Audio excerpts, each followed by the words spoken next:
Bonsoir à toutes et à tous. Merci d'être là. Merci à ceux qui sont en distanciel, comme l'on dit, et qui nous écoutent. Je voudrais remercier extrêmement vivement le président du Sénat, Gérard Larcher, d'être là avec nous ce soir pour cette troisième conférence du cycle que Sciences Po Alumni a mis au point pour éclairer les grands enjeux de la prochaine présidentielle d'avril 2022, dans la série des conférences Élysée 2022. Et nous allons aborder ce soir la question des territoires au travers d'une question générale qui est celle qui nous réunit, France nationale, France locale. De France dans la perspective de l'élection présidentielle, point d'interrogation. Ce n'est pas une affirmation, c'est une interrogation. Et pour introduire le débat, Monsieur le Président, cher Gérard Larcher, je voudrais essayer d'éclairer, ou du moins de circonscrire plutôt cet apparent paradoxe qui fait que tout au long du dernier quinquennat, de 2017 à 2021 et au premier mois de 2022, s'est déroulé un processus étrange, ou plutôt d'ailleurs paradoxal, qui est l'évolution politique et électorale divergente de deux France, d'un côté la France nationale, de l'autre côté la France locale. Alors au plan national, pour illustrer cela, bien sûr, il y a l'élection présidentielle, la dernière, d'avril-mai 2017, qui a vu l'élimination de la droite et de la gauche du second tour pour la première fois dans la série des 10 élections présidentielles de la 5e, puisque vous savez que l'on aborde la 11e. Phénomène entièrement nouveau. L'élimination d'un des deux grands courants, et en l'occurrence de la gauche, n'est pas si nouveau que cela, puisqu'il y avait déjà eu 1969, qui avait abouti à un second tour entre la droite de Georges Pompidou et le centre du président du Sénat de l'époque, Alain Poher. Et puis, bien sûr, beaucoup plus connu, 2002, le fameux choc tsunami, c'était étonnant de lire la presse, de 2002 entre la droite et la droite extrême. En 2017, on va beaucoup plus loin. On est confronté à un second tour où Emmanuel Macron représente quoi? Certains ont dit le camp de la société ouverte, le camp autodéfini, vous savez, dans le clivage que réactive régulièrement le président de la République, c'est-à-dire ce qu'il appelle le camp des progressistes, contre ce qu'on pourrait appeler une France plus favorable au recentrage national, au plan économique, au plan politique, au plan culturel, et que le président qualifie, on est dans le combat politique, de nationaliste. Donc on a bien l'impression, au-delà des deux personnes, Macron-Le Pen, en 2017, que ce sont deux France, mais qui obéissent à un nouveau clivage, qui n'est plus tout à fait le clivage gauche-droite, qui est un clivage davantage ouvert-fermé, qui semble, tout d'un coup, l'emporter sur le biséculaire, le clivage entre la droite et la gauche. Alors, les sondages, pour l'instant, ils sont faits pour être démentis, les sondages, mais les sondages, pour l'instant, montrent qu'on va peut-être en sortir et que le scénario du retour de la dualité de 2017 n'est pas complètement assuré, puisque le droit d'entrée au second tour ayant chuté, du fait en particulier de la candidature Zemmour, vous avez maintenant un ticket d'entrée qui pourrait très bien être au niveau de 16 à 17%. Et la candidate issue des primaires républicaines est à ce niveau. Deuxième élection nationale, les élections européennes de juin 2019. Le même scénario de bipolarisation nouvelle a semblé se répéter, avec une liste du Rassemblement national qui était arrivée en tête, plus de 23%, et une liste de La République en marche qui le suivait à 22,4%. Et des listes de droite et de gauche qui semblait, alors là, complètement marginalisée. La liste de droite emmenée par François-Xavier Bellamy avec 8,5% et la liste de gauche dirigée par Raphaël Glucksmann avec 6,2%. Donc là, on avait l'impression, on pouvait se dire en 2019, ça y est, c'est installé, le clivage gauche-droite est en train de quitter le paysage. Mais en même temps, et ça ferait plaisir au président de la République, en même temps, au plan local, l'impression est tout à fait différente. Au plan local, les élections municipales de mars et de juin 2020, la gauche est aux environs de 25% des suffrages exprimés dans les communes de plus de 1000 habitants. Et la droite est triomphante, 35% dans les communes de plus de 1000 habitants, largement en tête devant La République En Marche et le Rassemblement National. La République En Marche au municipal dans les communes de plus de 1000 habitants, c'est 1,8%. Le Rassemblement National, 2,3%. Là, vous voyez, on a l'impression, ça y est, que la droite et la gauche réexistent dans leur bipolarité, j'allais dire biblique. Les élections départementales et régionales de juin 2021, la gauche et la droite sont chacune au-dessus de 30% pour les régionales. Le RN est à 18,7% et la République En Marche associée aux centristes, Modem et quelques divers centres, 10%. Et le mouvement sera encore plus accentué au départemental, où là, véritablement, la droite est très prédominante avec 2/3 des présidences de conseil général, la gauche un petit tiers et la République En Marche et le Modem 2% des présidences. Et d'ailleurs, c'est présidence Modem. Donc il y a une étonnante résilience du clivage gauche-droite au plan local, qui est bien sûr très visible, Monsieur le Président, quand on regarde les élections sénatoriales, qui sont l'expression de cette France des territoires et des petits territoires communaux. Les deux élections sénatoriales du quinquennat, celle de septembre 2017 et celle de septembre 2020, ont été sans appel pour la majorité actuelle, qui a réussi certes à constituer un groupe, mais voilà, qui est tout à fait marginal dans l'équilibre des forces du Sénat. Alors à partir de ce constat, au fond, je voudrais essayer de proposer trois pistes, trois questionnements. D'abord, selon vous, pourquoi ce décalage? Pourquoi ce divorce, qui est nouveau sous la Ve République? Deuxième remarque, pourquoi cet échec de la République En Marche, parti du président, à investir la scène des pouvoirs locaux? Alors je sais que très souvent, les soutiens du président de la République comparent Macron et De Gaulle en disant, bah oui, quand un courant nouveau apparaît, comme celui du général De Gaulle, qui n'était pas si nouveau que cela d'ailleurs, en 1958, eh bien voilà, ça met du temps avant de convaincre la France locale. Alors j'ai été voir parce qu'il faut se méfier toujours de ce qu'on nous présente comme des évidences. Et quand vous regardez les municipales de 59, donc quelques mois après l'arrivée du général de Gaulle au pouvoir, vous apercevez que des gaullistes et l'UNR gagnent très vite des grandes municipalités. Angers, Calais, Grenoble, Tourcoing, Le Mans. Où sont les victoires de la République En Marche 3 ans après l'arrivée au pouvoir dans des grandes villes? Il n'y en a pas. Et cela appelle une sous-question à cette deuxième question. Y a-t-il une raison à cet échec flagrant, troublant, dans les politiques publiques mises en place par le président de la République et le gouvernement vis-à-vis des territoires au cours des 5 dernières années? Au fond, est-ce que ce n'est pas là qu'il faut trouver, si vous voulez, une racine, un ressort à la particulière sanction du suffrage universel vis-à-vis de la République En Marche lorsqu'il cherche à se présenter dans les territoires?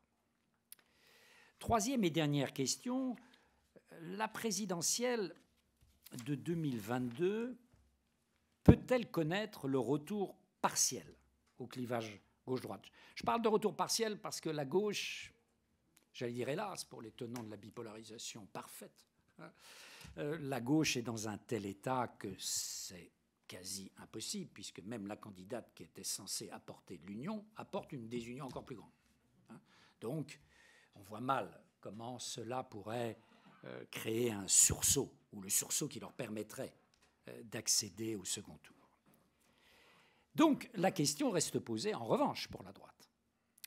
Et pour Valérie Pécresse et sa capacité à s'inviter au second tour, qui pour l'instant, vous regardez les derniers sondages, un président aux alentours de 24-25, président candidat, s'il est candidat, mais enfin, faut être sérieux, et Marine Le Pen à 17 et Valérie Pécresse à 16 ou 17. Donc, on voit bien que le retour d'une certaine bipolarité est possible et qu'on puisse assister, au fond, à une situation de type 1969-2002, où il y a des deux grandes familles, en l'occurrence la droite, qui reste présente dans ce second tour, en 69 contre un centriste, en 2002 contre le candidat de la droite extrême et en 2022 éventuellement contre le candidat et de droite et de gauche. Bien que, et c'est un problème, quand vous regardez le dernier sondage qui vient de sortir intéressant de l'Institut Elab sur l'image de Valérie Pécresse et l'image donc des autres candidats, le candidat président est beaucoup plus positionné à droite qu'il ne l'était en 2017, dans les perceptions. Ce qui crée une structure concurrentielle, bien sûr, avec Valérie Pécresse, plus importante que la concurrence qu'il y avait entre les électorats Fillon et les électorats Macron en 2017. Et au fond, la question que j'avais envie de vous poser pour terminer, c'est autour de quel axe une reconquête du national par la droite locale, LR, Nouveau Centre, UDI, autour de quel axe une reconquête du national par cette droite peut-elle se faire? Et en particulier, mais pas uniquement, mais en particulier sur la question des territoires. Voilà, pour cette mise un peu en questionnement, pour faire travailler ce sujet, France locale et France nationale. Et encore une fois, nous sommes très heureux, Monsieur le Président du Sénat, de vous écouter, parce qu'on sait le talent particulier que vous avez quand il s'agit de parler de la France des territoires, de la France autre que la rive gauche de Paris. Voilà. Bien, monsieur le professeur, cher Pascal Perrineau, mesdames et messieurs, d'abord, merci de votre invitation à débattre. Et avant peut-être de répondre à vos trois questions qui sous-tendaient votre propos, vos réflexions, peut-être vous faire part de l'interrogation d'abord que vous me posez. Elle est essentielle. Est-ce qu'il y a une coexistence de deux ou de plusieurs France? En fait, c'est une interrogation autour de l'existence, vous n'avez pas prononcé ce mot-là, de fractures au sein de la société française. Ces fractures, elles peuvent être territoriales, elles sont sociales. Jacques Chirac en avait d'ailleurs analysé un certain nombre. Elles sont sociétales et elles sont aussi religieuses. Il me semble que cette question interroge notre capacité collective à y remédier. Et ce sera peut-être ma conclusion. Pourquoi droite et centre, par rapport à la République en marche, peuvent aujourd'hui plus y remédier? Et j'allais dire, une partie de la gauche aurait pu le faire, mais aujourd'hui, elle n'est pas en état de le faire. Au fond, cette question, elle est renforcée par la crise du Covid, qui a fait augmenter les doutes sur les réalités de la mondialisation. Je ne crois pas que la France soit irrémédiablement fracturée, irrémédiablement délitée, mais je voudrais aborder ce soir quelques questions fondamentales en dépassant le stade du constat pour proposer quelques solutions. Et je pense qu'une des premières réponses, ce n'est pas ma conclusion, c'est d'abord de renouer avec la proximité. Dans le cadre d'une république véritablement décentralisée, pour retisser des liens qui font la communauté autour d'un récit national. Il n'y a donc pas fracture entre un récit national et un récit local partagé par le plus grand nombre. Au fond, est-ce qu'on peut avoir une politique des territoires et en même temps faire nation? Ou est-ce que les territoires sont le refuge d'une fracturation définitive de la nation? Poser la question de la coexistence de deux France, c'est bien sûr inviter à explorer quelques concepts de géographes. Quand Guilly parle de France périphérique, quand Fourquet parle de fracture française, avec le sous-titre « Naissance d'une nation multiple et divisée », quand l'Institut Montaigne a une édition en 2019 de son baromètre des territoires qui porte le titre « La France en morceaux ». Je voudrais rappeler, même s'il date un peu, un rapport que j'avais remis à François Hollande après le drame des premiers attentats de 2015, où il avait demandé à Claude Barthelone et à moi-même de réfléchir à l'état de la société. Une des questions qui avait été interrogées, c'est ceux qui s'étaient sentis complètement en solidarité, ceux qui s'étaient levés, ceux qui avaient été Charlie, ceux qui avaient vécu l'ensemble des drames, je pense à l'hypercachère, de manière forte, et ceux qui avaient semblé à ce moment-là être moins concernés, attentifs à ce qui s'était passé. Et je lui avais dit dans ce rapport, dont le titre est « La nation, un héritage en partage », donc la nation, l'idée qu'il n'y aurait qu'une France, formant nation, pas simplement un ensemble géographique, c'est un ensemble humain de valeurs, de gouvernance. Et le partage, c'est qu'en fait, chacun a sa place dans la nation et dans l'héritage de la nation. Et j'avais dit à ce moment-là qu'il y avait une France qui se sentait à côté de la République, en dehors, qu'elle n'avait plus voix au chapitre, que quelque part elle ne comptait plus pour les décisions. Et cette France-là aussi, elle était quelque part la porteuse de nos échecs successifs aux uns et aux autres. Comme si nous vivions une crise du résultat. Souvenez-vous des élections présidentielles et des engagements successifs qui sont pris, notamment après le deuxième septennat de François Mitterrand. On promet de résoudre un ensemble des questions de société. La question de l'emploi est extrêmement présente, la réduction de la fracture sociale, les valeurs travail, puis ensuite, j'allais dire une France qui se réconcilie. Et au fond, de crise en crise, on ne fait rien de tout ça. Et au bout du compte, nos concitoyens ont souvent le sentiment que leur engagement, leur expression, leur vote n'a vraiment jamais été pris en compte. On n'a jamais été attentif et qu'ils sont vraiment à côté des décisions. Et je dois dire que ces décisions, pour eux, souvent, sont des décisions centrales, difficiles à comprendre. La France, qui se sent mise de côté, c'est bien sûr les territoires ruraux, mais pas que. Ce sont... Vous avez été mon témoin du grand débat. Ce sont des vieux territoires d'industrie. Je pense à la Lorraine, je pense au Grand Est. Je me souviens de ce que vous m'avez raconté moi-même. Ce sont ces territoires-là qui ont le sentiment d'à côté.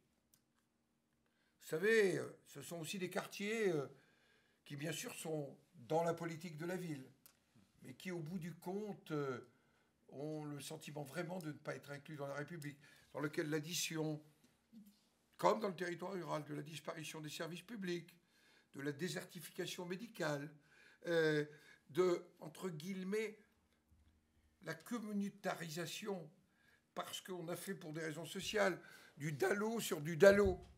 Vous savez tous ce que c'est que du DALO. C'est comment, je suis responsable du texte, j'étais ministre de Chirac à ce moment-là, comment pour faire face à la grande pauvreté, on accueille les gens, mais on n'a rien trouvé, au fond, comme réponse que de les remettre dans les mêmes quartiers de ceux qui étaient déjà en difficulté. Et donc, face à tout cela, dans ces territoires-là, il y a aussi la question des mobilités. Le vote Le Pen, vous avez fait une analyse, je crois, je ne sais pas si c'est vous, plus on était loin des transports collectifs péréqués, plus le vote Le Pen, plus on habitait dans un lotissement construit sur des terrains moins chers à l'orée du Grand Bassin parisien, et plus on votait Le Pen. C'était le syndrome, pas de Dreux pour le Front National, mais le syndrome de la Beauce pour le Front National. Alors, ces territoires où l'emploi, la santé, les moindres démarches administratives sont conditionnées à la mobilité, ils ont le sentiment d'être en dehors. J'insiste sur la santé. Le président de la République, dans le grand débat, ne l'avait pas du tout prévu dans le questionnaire absolument ouvert qu'il avait fait. Il n'était pas très ouvert. Mais en fait, la question de la santé s'est imposée. Comme elle s'impose dans toutes les assemblées générales de maires, comme elle s'impose dans les rencontres avec les citoyens. C'était la une du Figaro d'hier ou d'avant-hier. La France toujours malade de ses déserts médicaux. Il faut savoir qu'aujourd'hui, il y a près de 9 millions de nos compatriotes qui n'ont aucun médecin traitant référent. Et que l'inégalité, il y a un rapport récent du Sénat sur les femmes dans l'espace rural, démontre que pour les femmes dans l'espace rural et dans l'hyper-ruralité, la question, par exemple, de la prévention et du traitement des cancers, et des cancers qui affectent plus particulièrement les femmes, les différences de chances et de situation sont gigantesques.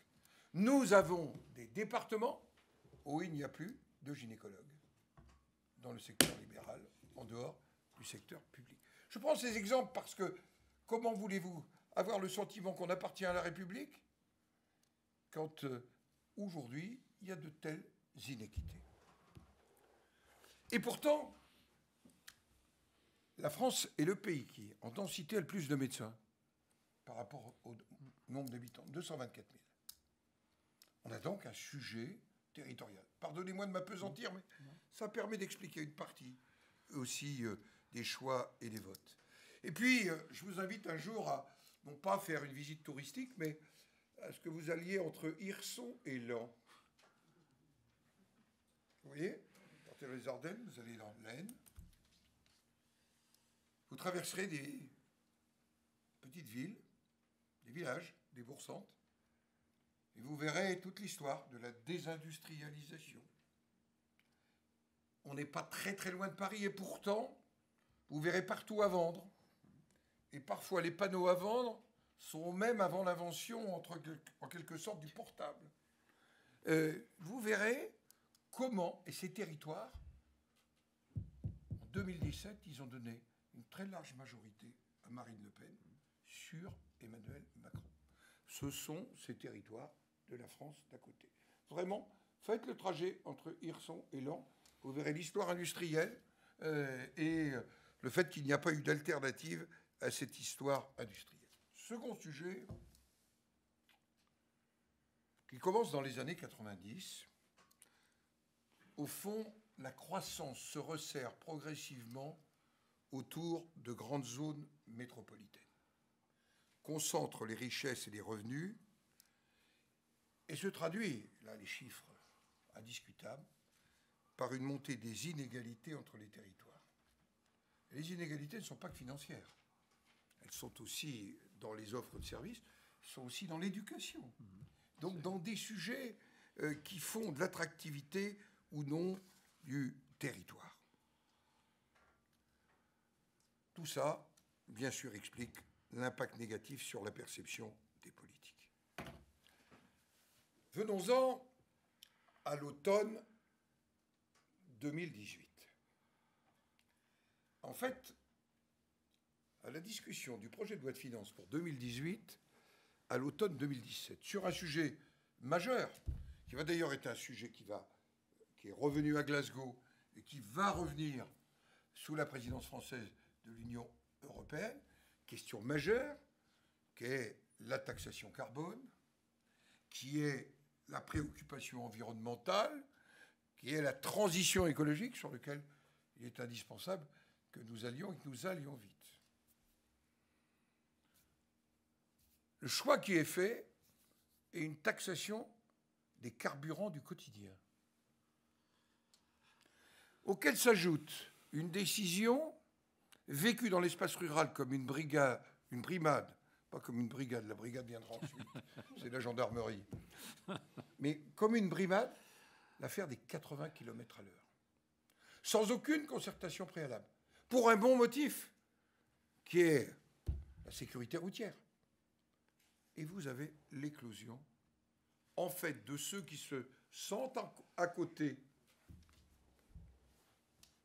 qui s'étaient déjà exprimés avec les bonnets rouges à Carhaix, où vous aviez l'addition désertification médicale, abandon et taxation sur les voies rapides bretonnes, vieux privilège venant du général de Gaulle, mais plutôt de l'accord de la duchesse Anne de Bretagne épousant le roi de France.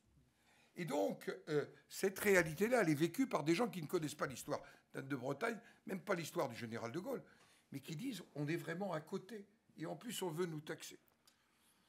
Et c'est l'affaire des Gilets jaunes. Et j'ai été marqué dans cette affaire par une rencontre que j'ai eue sur un rond-point, c'était le lieu à Lamballe. Lamballe, Côte d'Armor, et naturellement le préfet qui m'accompagne dans un déplacement est très inquiet. Et je dis, je voudrais aller voir les gens. Après, il me dit, non, ça c'est pas possible. Je dis, je vais aller voir les gens. Et je suis accueilli par une délégation, comme vous en avez vu connaître, avec les palettes, avec les banderoles. Et je suis accueilli de manière plutôt sympathique. Et la personne qui vient me montre son bulletin de salaire. Il est cariste dans un grand magasin qui fait la baguette à pas cher en ce moment. Il habite dans le centre de la Bretagne. Vous allez dire, c'est presque caricatural. Il habite dans le centre de la Bretagne et il vient avec son véhicule diesel, qui n'est pas tout jeune, tous les jours travailler. Son épouse n'a pas d'emploi dans le centre de la Bretagne. On n'est pas très loin de Callac. Pour ceux qui aiment les épagnols bretons, ça vous parlera. C'est la patrie de l'épagnol breton.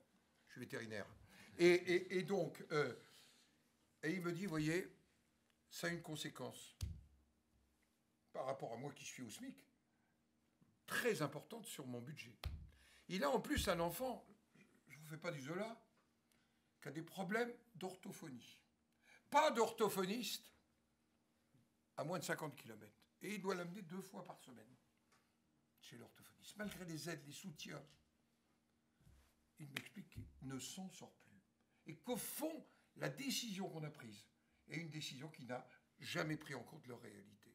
Et le rapporteur que nous avions à l'époque au Sénat, au moment de la taxation des carburants, de la vie quotidienne, avait dit « Méfiez-vous de ne pas recommencer les bonnets rouges ». Il s'était trompé de vêtements et s'était trompé de couleur. Mais au fond, et la réponse politique, je trouve que c'était la majorité actuelle, la réponse politique, souvenez-vous, d'un ministre qui a expliqué que c'était ceux qui fumaient des clopes et qui roulaient en Clio diesel. Ils ont eu le sentiment du mépris. Et il faut qu'on soit très attentif. Pardonnez-moi de m'appesantir sur cela, mais ça m'a profondément marqué. Je l'ai vécu comme une leçon personnelle d'une attention qu'il faut porter à nos compatriotes qui vivent cela. Il n'y a pas qu'en France. Hein. En fait, ce qui s'est passé aux États-Unis est l'incroyable affaire du Capitole.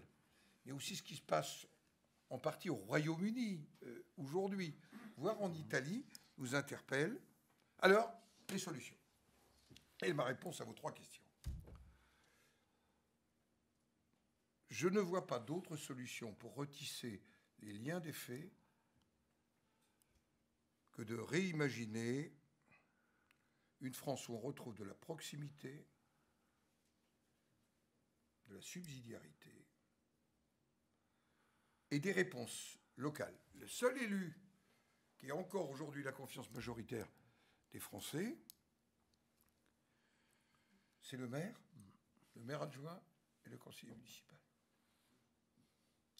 Et paradoxalement, alors que nous n'étions pas au mieux de notre forme, les sénateurs dans l'ensemble des sondages il y a 10 ans, en dehors d'être redevenus une forme de contre-pouvoir, nous avions un peu peut-être oublié d'être, au fond, nous tirons notre légitimité d'élus qui aujourd'hui sont les seuls à avoir une légitimité populaire très très forte.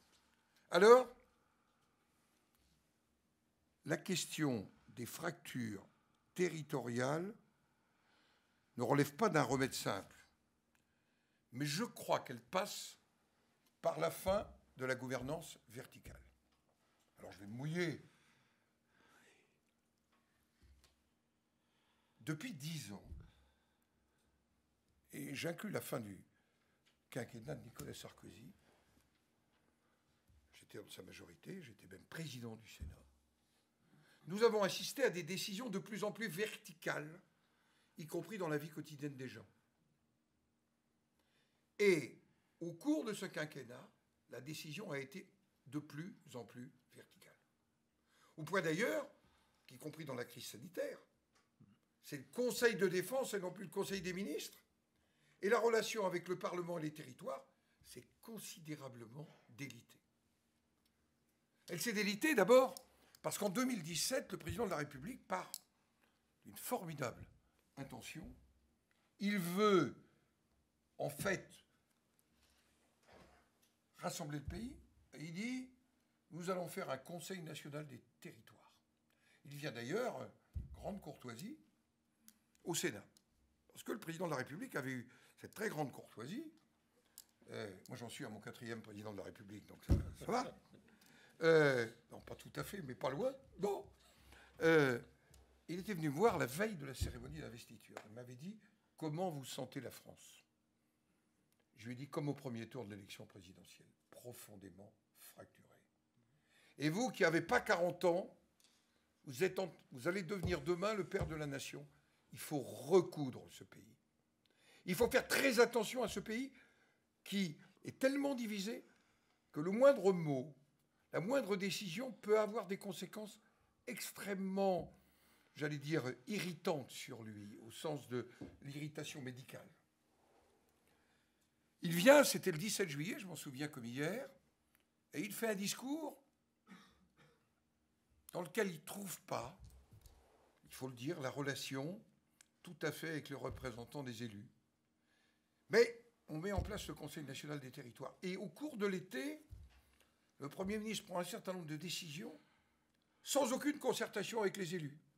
Souvenez-vous, il supprime les emplois aidés. On croit rêver quand on les voit revenir. À la veille de la rentrée des classes, et notamment dans le rôle qu'ils jouent dans un certain nombre de villes où ils assistent, ils accompagnent la vie des quartiers, la vie des écoles, etc. Deuxièmement, on baisse l'APL de 5 €, avec des conséquences à terme sur le logement social. D'ailleurs, on n'a aussi jamais autant peu construit de logement social qu'au cours de ces 5 années. Et puis, on invente ce qui va être le contrat de Cahors, c'est-à-dire en fait un encadrement autoritaire des finances des collectivités territoriales. François Hollande avait piqué 12 milliards pour tenter de rentrer dans les clous du 3% aux collectivités territoriales. Là, on arrête la baisse de la DGF, mais on encadre. Et dans un contrat totalement inégal, où vous signez le contrat et vous aurez un peu de dotation, vous ne signez pas le contrat, vous n'aurez pas de dotation. Ça s'appelle un contrat entre égaux. Et donc, les collectivités le vivent très mal. Et ça va se traduire en 2018 par le fameux appel de Marseille et la création de territoires unis. Voilà que les territoires, régions, départements, communes, entrent en jacquerie contre le pouvoir central. Le mot est peut-être exagéré, parce qu'ils sont naturellement républicains. Mais c'est le début. Et la réponse à ça, c'est encore plus de centralité. J'avais espéré lors du grand débat, je le dis, puisque naturellement nous nous sommes retrouvés, le président de la République et moi-même, au moment de la crise, on a quand même des souvenirs en décembre 2018, où la République, y compris dans ses symboles, était attaquée de manière forte. Quand le 29 avril 2019, il annonce qu'il fera un grand texte de décentralisation. Et il n'est pas. Et ce n'est pas 3DS aujourd'hui, pardonnez-moi, qui sera le grand texte de la décentralisation. Donc, conduire des politiques en proximité. Avoir une redéfinition, c'est un gaulliste qui vous le dit, des missions régaliennes de l'État pour que l'État s'en tienne vraiment et accomplisse ses missions régaliennes, y compris les missions de justice, de sécurité. On voit bien qu'aujourd'hui, on fait de plus en plus appel aux collectivités territoriales. Je ne suis pas certain que ça soit la bonne réponse pour l'exercice des missions régaliennes de l'État, et de retrouver quelque part une démarche, puisque vous évoquiez les années, qui était née au début des années gaullistes et pompidoliennes, au travers de la Datar, puis ensuite au travers de l'acte vraiment fondateur qu'a posé François Mitterrand en 1982. Le temps est donc venu d'une nouvelle génération de décentralisation, un État qui se reconcentre sur ses missions essentielles, qui transfère aux collectivités nouvelles de nouvelles compétences pour mettre en œuvre des politiques publiques de proximité. Je vais prendre deux exemples. Il va bien falloir qu'on tire une analyse de la crise sanitaire. Est-ce que l'organisation des agences régionales de santé, telles qu'elles ont été imaginées de manière centralisée, simplement comme un relais de l'avenue de Ségur, j'ai été président de la Fédération hospitalière de France, donc de tous les hôpitaux publics, dans une vie antérieure. Pendant la crise, on a vu qu'il y avait des coordinations nécessaires, mais que s'il n'y avait pas eu les collectivités territoriales pendant la crise, souvenez-vous des masques, souvenez-vous des centres de vaccination, s'il n'y avait pas eu cet accompagnement des collectivités territoriales. Et donc, revoir l'organisation des agences régionales de santé et confier la présidence au président de région, avec une structure nationale qui, naturellement, assure l'équité. Même chose pour les politiques de l'emploi. On a confié aux régions la compétence économique. Et on a gardé, pour des raisons d'ailleurs d'équilibre à caractère syndical, j'étais ministre du Travail, donc je connais bien ces maisons-là, on a gardé une politique de l'emploi totalement nationale. Et si nous avons aujourd'hui à nous questionner, même si les situations vont mieux, le fait d'avoir 3 millions de gens hors de l'emploi et beaucoup de gens hors de l'emploi de longue durée, c'est, me semble-t-il, parce que nous n'avons pas de proximité suffisante de réponse sur les politiques de l'emploi. Voilà pourquoi je préconise à ce que les politiques de l'emploi, en dehors d'une coordination nationale, soient confiées à la dimension régionale, qui, je rappelle, a aujourd'hui la politique économique et avec les entreprises, la politique de la formation professionnelle et de la formation professionnelle. Je pense aussi que se posera, car on est au bout d'un système, la question des finances locales. Nous sommes quand même un pays, aujourd'hui, en tête des pays de l'OCDE pour la fiscalité. Nous sommes en tête, et je ne vais même pas parler de la période Covid, en dépenses publiques. On est à 54% de dépenses publiques. Nous sommes un pays où on a supprimé quasiment tous les leviers locaux de fiscalité. Le dernier grand levier est la taxe d'habitation, qui a disparu, et l'autre levier, pour un très bon motif, l'impôt de production, est en train de disparaître. Je pense qu'il faut refonder les relations financières entre l'État, les citoyens et les collectivités territoriales. Permettez-moi de m'arrêter sur un point politique. La suppression de la taxe d'habitation, naturellement, celui qui l'a fait plus, il est pour. Mais on a cassé un lien entre le service, l'Assemblée délibérante et le citoyen.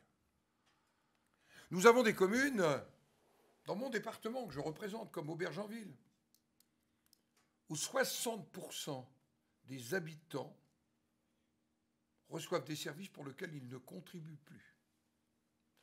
D'aucune manière, sauf par le tarif, dans lequel tout repose sur le propriétaire, avec un vrai sujet pour les classes moyennes, qui sont parfois tentées, j'allais dire, par d'autres sirènes. Donc, ce sont des sujets majeurs. Enfin, je pense que la décentralisation, ça ne veut pas dire moins d'État, mais ça veut dire un État local plus fort. Or, depuis 10 ans, on a affaibli l'État territorial. Vous, Sciences Po, ceux qui seront préfets, entre un préfet d'il y a 20 ans et un préfet d'aujourd'hui, il n'y a plus de service. Il n'y a plus d'autorité sur les services.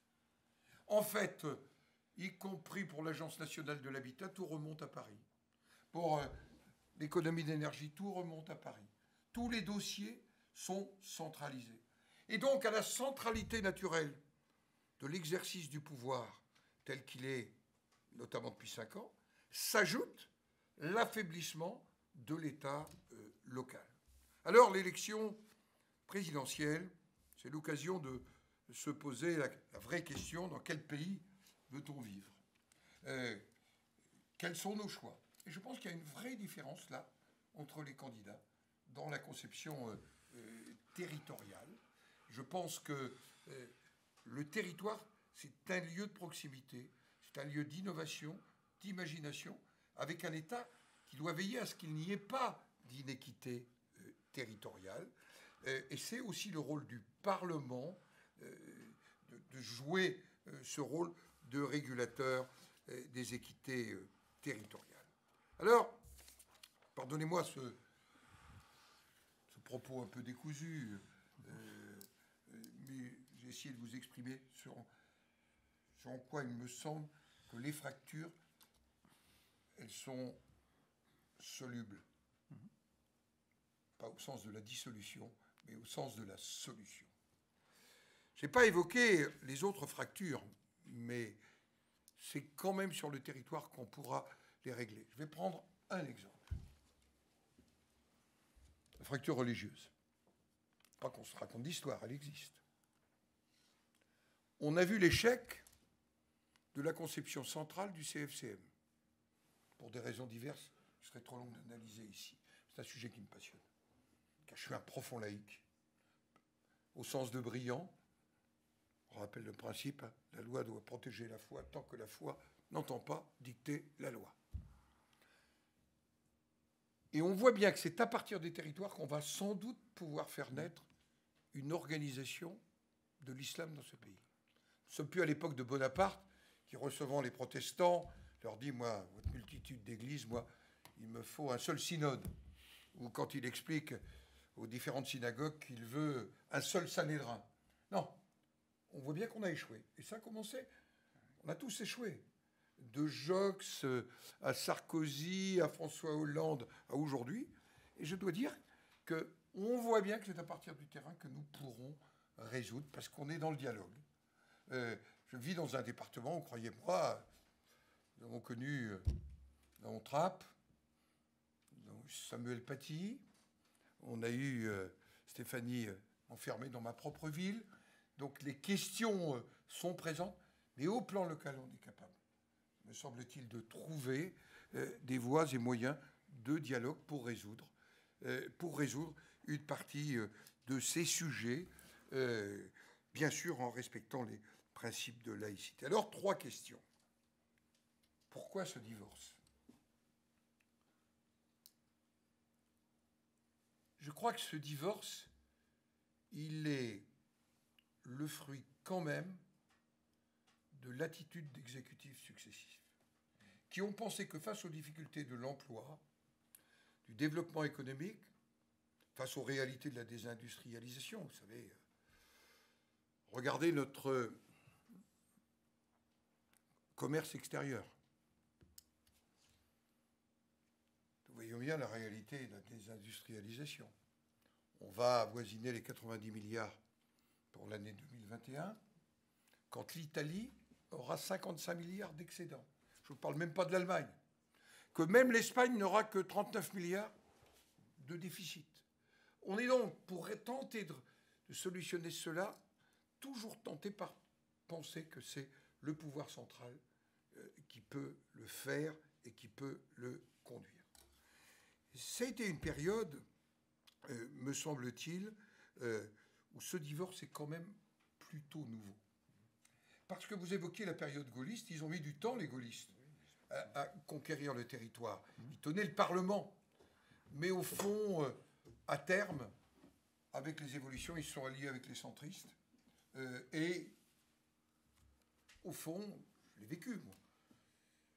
80, c'est l'arrivée massive du RPR dans les collectivités territoriales de ce pays, qui avait commencé 10 ans avant, en fait sous Pompidou. Et donc, je crois que c'est assez nouveau. Je pense, je ne reviens pas sur les raisons de l'échec, je les ai développées.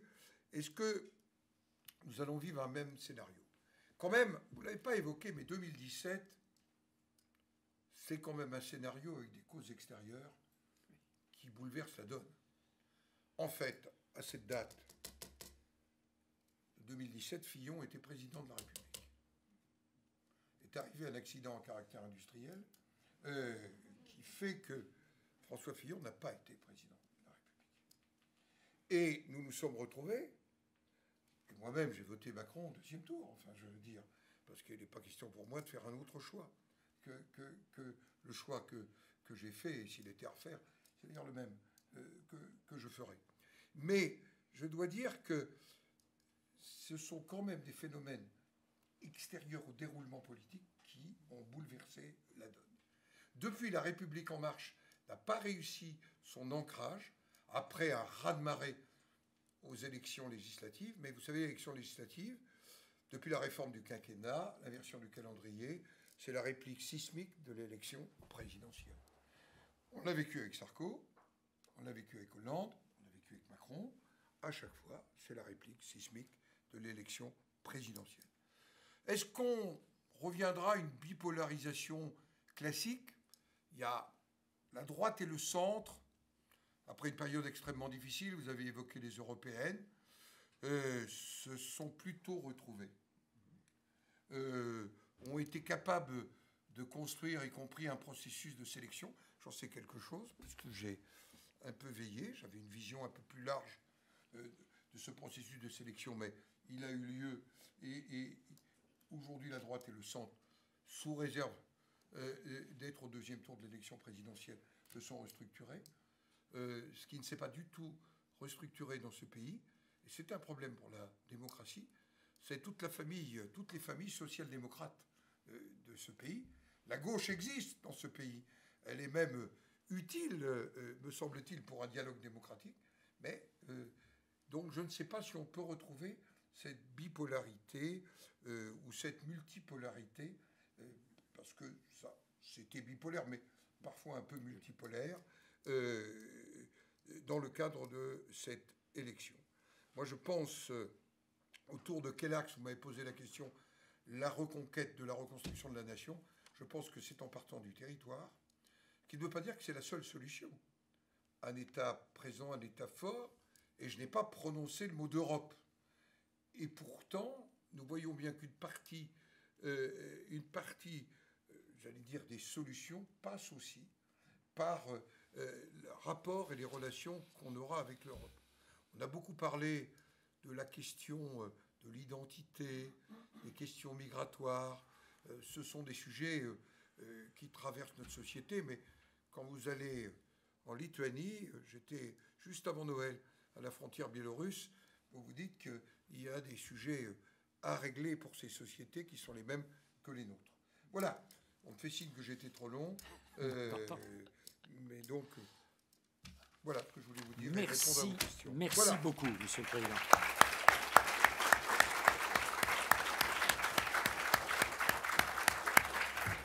Merci beaucoup et merci beaucoup d'avoir au-delà du diagnostic illustré de multiples exemples qui font sentir ces problématiques de fracture, d'avoir abordé la question des pistes de solution, hein, et de reconstruction par le bas. C'est Jupiter à l'envers, quoi. Voilà, si je peux me permettre. Alors, nous avons un quart d'heure. Hein, oui, 20 minutes. Ensuite, oui. un quart d'heure, 20 minutes de questions de la part de la salle ou de ce monsieur, là, au milieu. Attendez le micro, s'il vous plaît. Bonsoir. Je ne sais pas s'il fonctionne bien. Merci, Monsieur le Président, de votre propos qui était très éclairant à de nombreux points de vue. Je suis donc étudiant ici à Sciences Po. Il se trouve qu'on nous fait faire pas mal de droits comparés entre les pays de l'Union européenne notamment. Ma question porte sur l'opportunité de passer sur le modèle d'un régime fédéral comme celui qu'on peut trouver en Allemagne ou en Espagne, des pays que beaucoup de candidats citent à l'envi dans leurs allocutions. Est-ce que vous pensez que dans le cadre d'une restructuration et d'une reconquête des territoires, comme vous l'avez proposé sur de nombreux aspects, est-ce que vous pensez que passer à un régime fédéral qui donnerait plus de pouvoir aux régions serait opportun ? Allez-y, on va répondre au coup par coup peut-être. Comme vous voulez. Voilà, Donner plus de compétences, ça ne veut pas dire automatiquement plus de pouvoir, puisque le pouvoir, c'est une globalité. Donner plus de compétences aux régions. J'ai cité l'exemple de l'emploi ou de la santé. J'aurais pu, pour les départements, vous citer le médico-social, un point extrêmement important. On a quand même une gestion folle, la crise du Covid l'a montré, de nos établissements d'accueil de personnes âgées. On a 3 tutelles. On a le département, on a la caisse de solidarité autonomie et on a l'État. Il faut aujourd'hui faire exercer cette compétence par le département. Si nous donnons à l'intercommunalité et à la commune le soin de décliner les politiques, notamment de transition écologique. Je vais prendre un exemple vécu dans une commune hier, pourtant 30 000 habitants, et une commune, comme on dit dans le jargon, CSP+. La complexité d'un dossier d'isolation de bâtiments. Il faut remonter à Paris. Ça doit être au niveau de l'intercommunalité qu'on doit gérer cela. On a quelques expériences dans le pays qui marchent sur ces sujets. Donc, je crois que nous ne sommes pas un pays, nous nous sommes construits dans le modèle inverse, dans l'histoire d'un modèle fédéral. Je crois qu'on peut faire coexister un État central fort, qui exerce ses missions régaliennes, et des territoires qui ne sont pas des fédérations. Nous ne sommes pas une fédération. Dans notre histoire, nous nous sommes construits comme une seule nation. Voilà pourquoi je suis assez hostile à ce que le Sénat devienne un Bundesrat. Nous ne sommes pas là que pour représenter les territoires. Nous sommes là aussi pour représenter, au travers des 550 000 élus locaux qui sont notre corps électoral, l'ensemble de la nation. Nous ne sommes pas que l'Assemblée des territoires. Nous sommes l'Assemblée qui représentons les territoires, mais au travers d'eux. Voilà pourquoi je ne suis pas pour un modèle fédéral. Je suis très réservé sur le fait que, étant président de région, vous siégeriez automatiquement au Sénat, ou président de département, ou représentant des intercos. Je pense qu'il faut redonner au suffrage universel indirect des 550 000 élus locaux toute sa latitude pour décider. Par contre, il y a des réflexions par rapport à un État fédéral. Je mets à part l'Espagne, parce que, pardonnez-moi, l'État fédéral espagnol rencontre beaucoup de difficultés. J'étais avec la présidente de la Commission pour l'Union européenne, des Cortes et du Sénat vendredi dernier. On voit bien que c'est pas une... L'État fédéral allemand, il est né de la Deuxième Guerre mondiale. Il est né pour empêcher la reconstitution du Reich. Mais ils ont réussi dans la construction fédérale. Et ça a d'ailleurs été un facteur très utile dans la réunification allemande, parce qu'ils ont adopté au plan parlementaire un système géré par le Bundestag et le Bundesrat qui est l'équité territoriale. Et c'est un vrai sujet dans ce pays d'égalité que l'équité territoriale. Je parle d'une autre. Et c'est le rôle notamment du Parlement. Voilà pourquoi je pense qu'on peut renforcer les compétences, les responsabilités, mais le système fédéral ne me semble pas adapté ni à notre tempérament, ni à notre histoire. Autre question. Monsieur. Je passe le micro. Monsieur le Président, est-ce que vous ne pensez pas que la règle de non-cumul des mandats a institutionnalisé la différence entre France locale et France nationale? C'est une question fondamentale. Au fond, est-ce que le risque, c'est de voir deux corps politiques se construire? Et nous l'avons un peu vécu au cours de ce quinquennat. Et nous allons le vivre de manière accélérée, me semble-t-il, dans les temps qui viennent. Au fond, le risque est d'avoir des parlementaires qui soient progressivement en dehors des réalités territoriales. Certains disent hors sol, et qui ne tirent pas de l'expérience locale un certain nombre, j'allais dire, de conclusions qu'ils peuvent transférer ou proposer de transférer au plan national. Vous savez, dans la vie des collectivités territoriales, moi j'ai été maire. J'ai été maire et président du Sénat en même temps.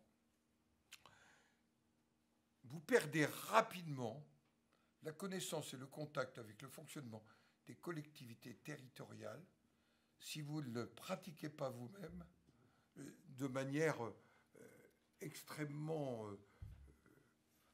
approfondie et permanente. Voilà pourquoi je vais en permanence rencontrer des communes, parce que je veux m'imbiber de leur réalité d'aujourd'hui, qui ne sont pas tout à fait les mêmes réalités que celles que j'ai vécues il y a 6 ans, ou il y a 7 ans, comme maire. Et donc, aujourd'hui, il n'est pas question de revenir, parce que moi j'ai été maire, président de l'Office de tourisme, de la société HLM, de l'association des maires. Honnêtement, on arrivait à faire les choses. Mais je pense, j'ai cru à un moment qu'Emmanuel Macron partageait cela. Je ne suis pas sûr qu'en son fort intérieur, il ne le partage pas, qu'il serait très important de continuer à avoir la possibilité, c'est un choix, d'un mandat exécutif local et d'un mandat parlementaire. Pas plus. Et c'était d'ailleurs une proposition qui avait été déposée, discutée, votée au Sénat par un membre aujourd'hui éminent du Conseil constitutionnel, qui s'appelle Jacques Mézard, un radical de gauche, qui s'était aperçu alors qu'il soutenait François Hollande, qu'on était en train de se déconnecter du territoire. Donc je pense qu'il faudra revenir sur cette réforme, parce qu'elle ne correspond pas à un État qui n'est pas fédéral.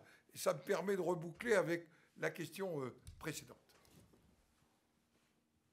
Monsieur, si vous pouvez attendre le micro, s'il vous plaît. Monsieur le Président, merci beaucoup pour vos interventions. Vous n'avez néanmoins pas répondu à la question qui est celle de savoir pourquoi la REM n'a pas réussi à créer un ancrage local, ni même à amorcer un ancrage local depuis 5 ans, ce qui est quand même une performance, enfin plutôt une contre-performance assez intéressante. J'ai beau être vétérinaire, faire un diagnostic de la non-prise d'une greffe par rapport au territoire, c'est parce que je pense qu'il y a eu un rejet assez profond de la centralité de la gouvernance. Et que les députés, notamment, l'ont porté réellement.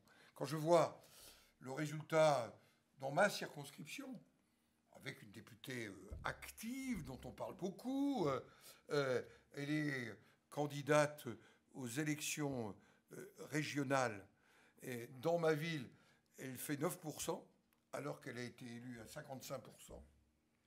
Et celle qui représentait Valérie Pécresse, qui était maire d'une commune totalement rurale, Orsonville, dans la Beauce, qui avait fait son travail, certes, fait 35% dans le scrutin régional.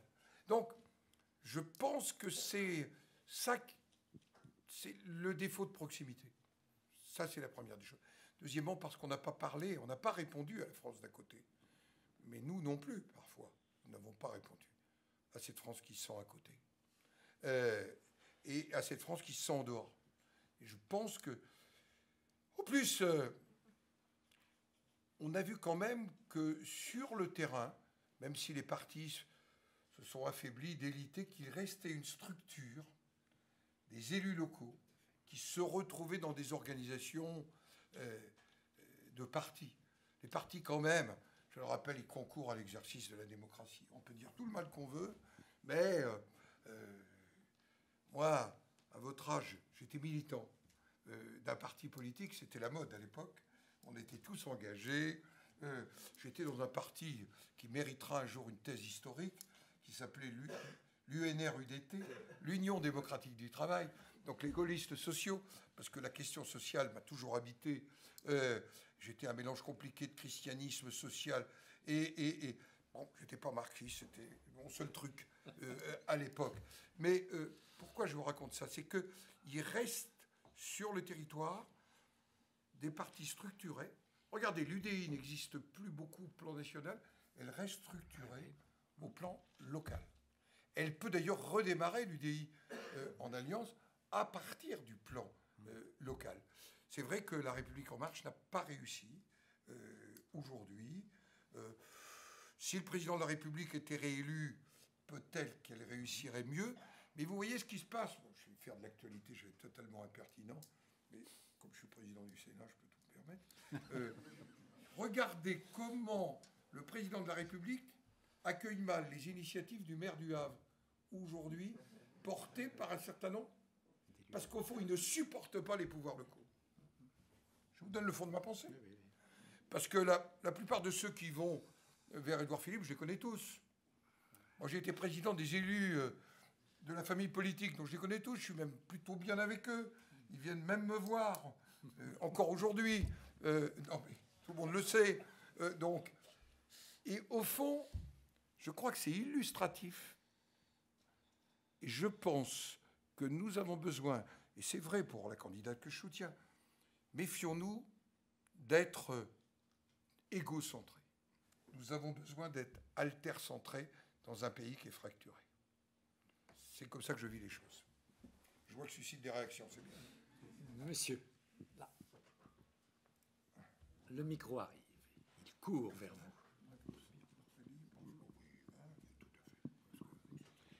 Alors, très court. Je trouvais encore merci, Monsieur le Président, pour tout ce qui a été très bien expliqué. Il y a eu une bonne question sur le fédéralisme, auquel vous avez bien répondu. Je ne sais pas si j'ai bien répondu, mais j'ai répondu. Non, mais du coup, je vais poser une question un peu du même type. De par l'expérience que j'ai vécue à chaque changement politique, du fait qu'une partie des promesses, des supposés changements, étaient repris en fait par les structures administratives centrales, en balayant un peu les vraies propositions. Alors, je ne vais pas vous dire, Monsieur le Président, faisons le spoil system. Mais il y a une vraie question là. Parce que des structures administratives, je l'ai vu, non pas qu'elles sabotent, mais veulent conserver du pouvoir. Et malgré les changements de politique, qu'ils soient de droite ou de gauche, eh bien, tout ne se fait pas. C'est pas pour ça que je vous dis, comme pour les fédéralistes, je dirais qu'il faut faire le spoil du système. Mais c'est une vraie question aussi.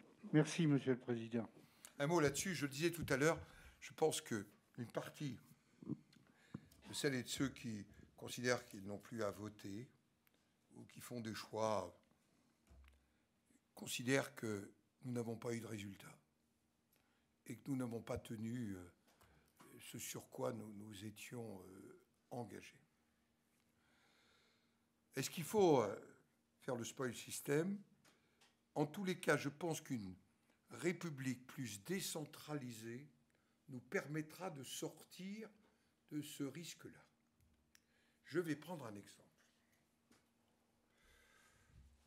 J'ai fait un rapport sur l'hôpital, puisque j'ai donc présidé pendant plusieurs années l'ensemble des hôpitaux publics de ce pays. Je crois beaucoup au service public. Je suis un fan de l'hôpital public. Ça ne veut pas dire que je suis contre l'hospitalisation privée, ce n'est pas le sujet.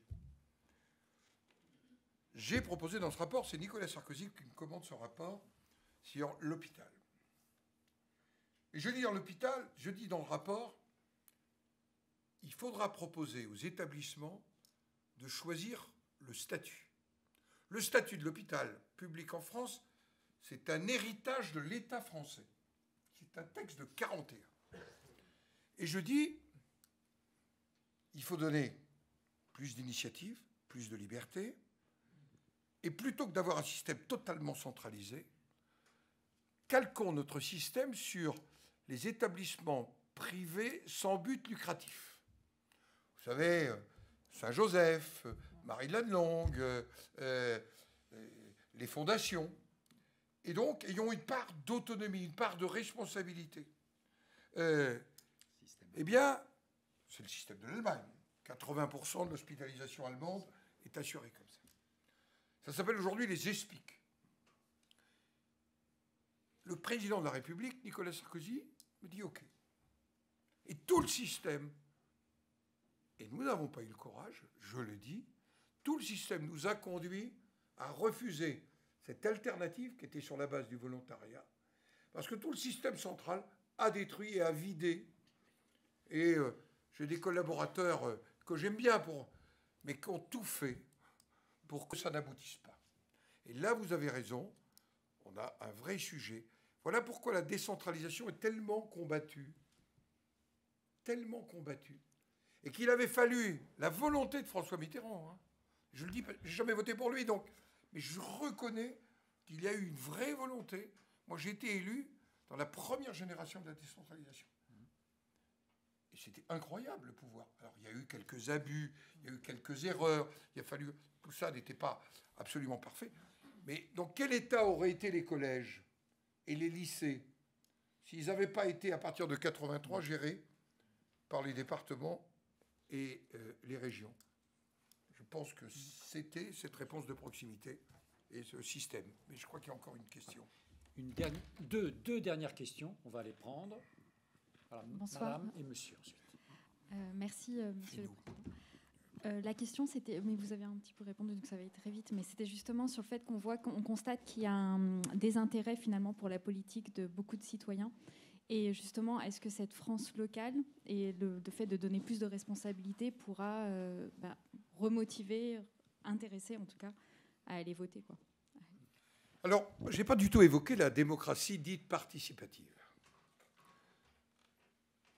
C'est un sujet dont nous avons l'expérience au plan local. Quand on vit, j'ai vécu ça pendant 20 ans, les conseils de quartier, quand j'ai vécu un certain nombre de décisions qu'on soumettait aux approbations ou aux non-approbations, nous avons maintenant des budgets participatifs dans les communes. Donc il y a aujourd'hui une dimension pour une démocratie participative, qui n'est pas celle du tirage au sort, qui n'est pas celle de lui dire « je vous dis, tout ce que vous conclurez, ce sera bien ». Regardez ce qui s'est passé avec la Convention citoyenne. Bon. D'ailleurs, heureusement qu'on n'a pas voté garantie, parce que le demi-tour renversé sur l'énergie nucléaire aurait été quelque peu gêné par l'introduction dans la Constitution du mot garantie. Je dis ça en passant. C'est une réflexion. Donc, je crois que la démocratie participative est aussi un élément qui permet de faire réémerger un intérêt. Il y a tout un travail à faire. Alors, je m'adresse aux plus jeunes générations. C'est vrai, vous êtes, alors pas à Sciences Po, bien sûr, mais quand même beaucoup moins engagés dans ce qui est la vie politique parce qu'ils ont le sentiment que ça ne change pas les choses. Ils sont à Sciences Po, ils témoignent. Oui. Ça décline. Hein. Non, mais et que ça ne change pas les choses. Je crois, et je continue à penser que ça change les choses. Et d'ailleurs, Nicolas Sarkozy avait été élu sur l'idée de son volontarisme qu'il pouvait changer les choses. Et je crois qu'il y a une réflexion à conduire, mais je pense que là aussi, c'est à partir du terrain. Voilà. Monsieur, dernière question. Oui, Monsieur le Président, merci beaucoup. Ma question, justement, est dans la suite de ce que vous exprimiez. C'était en réponse à la liste des fractures que vous avez évoquées, et notamment celle générationnelle que vous n'aviez pas inclue. Et lorsqu'on voit que l'élection présidentielle est faite par les retraités et que les jeunes ne vont pas voter, comment la placez-vous, justement, dans, dans ce schisme entre France nationale et locale? C'est vrai qu'aujourd'hui, la réalité, c'est les plus de 55 ans qui font la bascule dans l'élection, et même un peu plus. C'est pour ça que je pense que ça me renvoie à ma question locale. Ça me renvoie à ma question locale. Je pousse mes collègues à ce qu'il y ait beaucoup de jeunes dans les conseils municipaux. C'est la seule manière, me semble-t-il, de réintroduire, et dans les conseils de quartier. Et c'est pas facile de décider un jeune qui a le sentiment que c'est beaucoup de paroles. Ben oui, mais la démocratie, c'est aussi parler. Et puis à un moment, décider. Mais je pense que c'est par là qu'on peut y arriver. En tous les cas, moi, ça me préoccupe vraiment beaucoup. Je crois qu'il va falloir... La démocratie participative, ça doit être quelque chose comme ça, en tous les cas. C'est comme ça que je le vis. Voilà. Monsieur le professeur, merci de votre patience. Au fond, je pense que s'il y a un message à donner, c'est que ce pays n'est pas irrémédiablement divisé. Ce pays ne doit pas vivre dans des communautés. Nous avons connu des drames communautaires bien avant le XXIe siècle. Que ce soit des communautés territoriales. La relation qui existait entre certaines provinces et Paris étaient des réalités qui ont existé. Je crois que nous devons tout faire pour avoir une seule nation, un héritage en partage. Je pense vraiment que la dimension de retrouver la proximité, la subsidiarité, la simplicité. Je crois qu'il y a un mot que je n'ai pas prononcé, c'est le mot de la simplicité. Je pense que notre société est devenue tellement complexe, à force de vouloir se protéger. Nous sommes quand même le 65e pays en termes de complexité administrative dans le récent classement. Nous avons 400 000 normes. Ce n'est pas pour faire populiste, mais il y a un moment, les citoyens ont le sentiment que ça n'est plus pour eux, tout ça. Je crois que ça contribue à cet éloignement progressif. En tous les cas, merci. En tous les cas, je remercie Sciences Po parce que j'ai quelques stagiaires, collaborateurs qui sont issus de chez vous. Les stagiaires, à un moment où ils sont venus, où on ne trouvait plus de stage pour raison de Covid. Et ça a été très utile. La maison s'est ouverte au stage. Et je rappelle que le Sénat fait de la formation par alternance, y compris pour être administrateur du Sénat. Donc j'en profite pour vous le dire. Voilà, je fais la pub. Voilà.